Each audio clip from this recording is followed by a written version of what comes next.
Question. Now next question is question number 5। Question number 4 की तरह ये क्वेश्चन भी आपका, a hemispherical depression is cut out from one face of a cubical. Again cubical, cubical का मतलब, तो ये आपका एक क्यूब हो गया, दिस इज द क्यूब,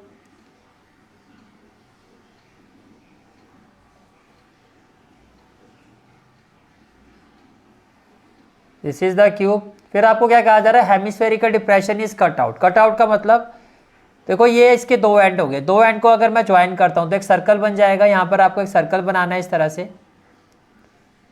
ये आपका एक सर्कल हो गया ऐसे। अब hemispherical depression is cut out का मतलब कुछ इस तरह से यहां पर आपने हेमिस्फेरिकल को इस तरह से कट किया, इंटरनली कट किया। डिप्रेशन का मतलब internally, within the figure. Is it clear? ठीक है।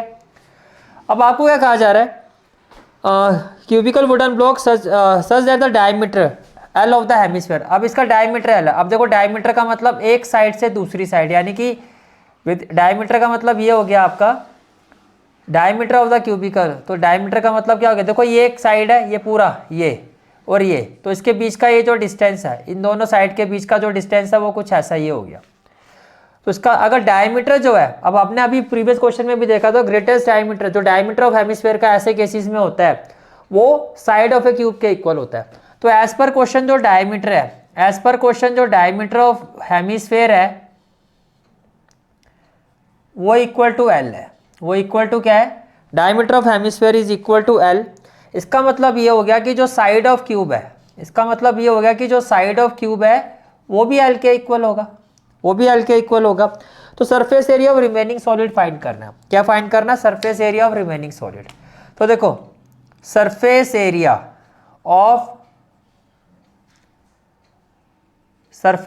ऑफ रिमेनिंग सॉलिड, इसको हम ए ले लेते हैं। It will be equal to what, again total surface area of cube, total surface area of cube plus curved surface area of hemisphere,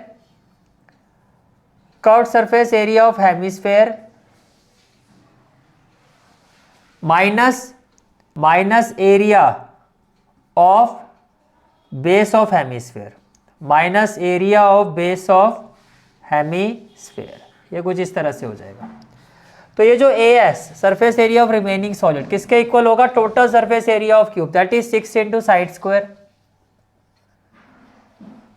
plus क्या होगा curved surface area of hemisphere, that is pi r square, that is plus 2 pi r square. Curved surface area hemisphere 2 pi r square minus base of hemisphere कितना हो जाएगा, pi r square, pi r square. तो 6 into side, side of A cube क्या है l, तो ये हो जाएगा 6 into l square, 2 pi r square minus pi r square हो जाएगा पाई आर स्क्वायर। तो basically it will be 6 into l square plus pi की वैल्यू पुट करने का कोई फायदा नहीं है क्योंकि हमारे पास एल भी नहीं है, तो पाई की टर्म्स में ही हम आंसर निकालेंगे अपना। तो ये हो जाएगा पाई इंटू, अब डायमीटर आपका एल है तो आर क्या हो जाएगा, एल बाय टू स्क्वायर। तो ये हो जाएगा 6 into l square plus pi into l square by 4। तो मैं यहाँ से एल स्क्वायर कॉमन ले सकता हूँ, तो ब्रैकेट में क्या आ जाएगा 6 plus pi by 4, 6 plus pi by 4। तो ये क्या हो गया आपका 6, तो इसका मतलब surface area of remaining solid क्या हो गया 6 plus pi by 4 L square centimetre square. And this is the final answer of this question. This is for today's class. I hope you like this class, and if you like this class then do like, share and subscribe my channel. And don't forget to press the bell icon. Bell icon press करने से क्या होगा, जो भी मैं lecture upload करूँगा you will get the notification of that lecture. Thanks for watching this video. जहाँ तक आपके मैथ्स कोर्स की बात है, कंप्लीट मैथमेटिक्स कोर्स की जो प्लेलिस्ट का लिंक है वो आपको डिस्क्रिप्शन सेक्शन में मिल जाएगा। So bye, take care and have a great day. पूरी एक्सरसाइज की जो प्लेलिस्ट का लिंक है वो आपको डिस्क्रिप्शन और कमेंट सेक्शन में मिल जाएगा।